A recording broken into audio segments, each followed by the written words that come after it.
ご視聴ありがとうございます。スカイリム面白死体研究会会長のめいめいひまりです。今夜も私が選んだとっておきの面白死体を紹介するわ。今回紹介する死体はシルビアよ。彼女はリフテン周辺のダークライトタワーで発生するクエスト航海をクリアすれば手に入る死体よ。彼女自身は単なる魔術師でしかないのだけど、彼女が所属してる種族に面白い特性があることが分かったわ。それについては後で説明するとして、まずは彼女自身の性能を紹介するわ。始まるよー。シルビアは霊気魔法を得意とする魔術師よ。熟練者レベルのアイスジャベリンを使えるし、霊気魔法を強化するパークが充実してるから、霊気魔術師としてはトップクラスの性能と言っていいわ。安定して使ってくれないとはいえ氷の精霊召喚を覚えてるから、霊気魔術師として必要なものを全て揃えている霊気魔法のスペシャリストよ。ただ残念なことに、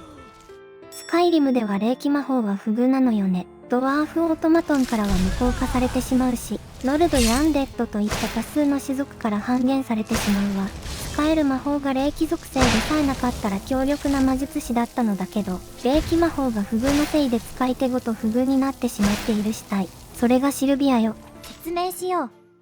次はステータスを見ていくわよ。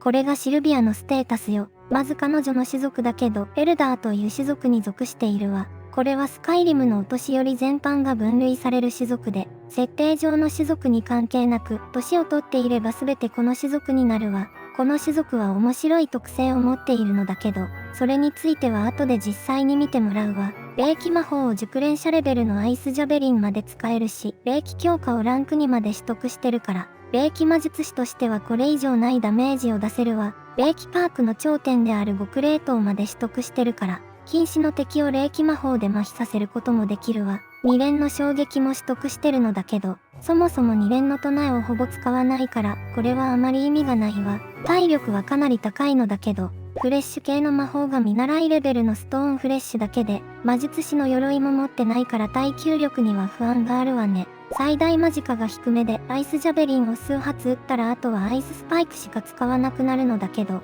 まあそれは魔術師全般が抱える問題と言えるわ。霊気魔術師としては強力なのだけど、霊気魔法自体が不遇だし、魔術師である以上間近切れの問題もつきまとうから、獣人全体の中では決して強いとは言えないわね。死んでくれません？それじゃあ入手方法を説明するわ。リフテン南西のダークライトタワーに入ると、イリアと共に母親を止めるクエスト、航海が発生するわ。塔の頂上でシルビアを倒せば、彼女の死体が手に入るわ。彼女の死体は消えることがないから、保存アイテムは持たせなくて大丈夫よ。彼女の能力は実は魔術師系のブライアハートと全く同じなのだけど、中身のランクはプレイヤーのレベルによって決まるわ。プレイヤーのレベルが28から36の間なら、重とか可能な中で最もレベルが高いレベル38のシルビアになるわ。これよりレベルが低いと弱いランクになってしまうし、レベルが高いと今度は重とか不可能になってしまうわ。問題はいつ中身のランクが決まるかなのだけど、どうもダークライトタワーに近づいただけでランクが決まってしまうみたいなのよね。しかもその範囲がかなり広くて、ラガーシュブールに近づいたり、リフテンの南門に続く街道を通るだけで中身のランクが決まってしまうわ。つまりシルビアをレベル38で出現させるには、レベル28以上になるまでこの辺りに近づいてはいけないということになるわ。そこまでして彼女を最高性能にする価値があるのかという話だけど、エルダーという種族の特性を考えれば十分その価値はあるわ。いっぱい頑張れて偉いね。というわけでここからはエルダーの種族特性について紹介するわ。シルビアは霊気魔術師としては優秀だけど、実用性に乏しいから実は紹介するつもりはなかったの。だけどエルダーという種族についてほとんど調べたことがなかったと思い直して、種族に紐付けられた能力について調べてみたら面白いことが分かったわ。それは、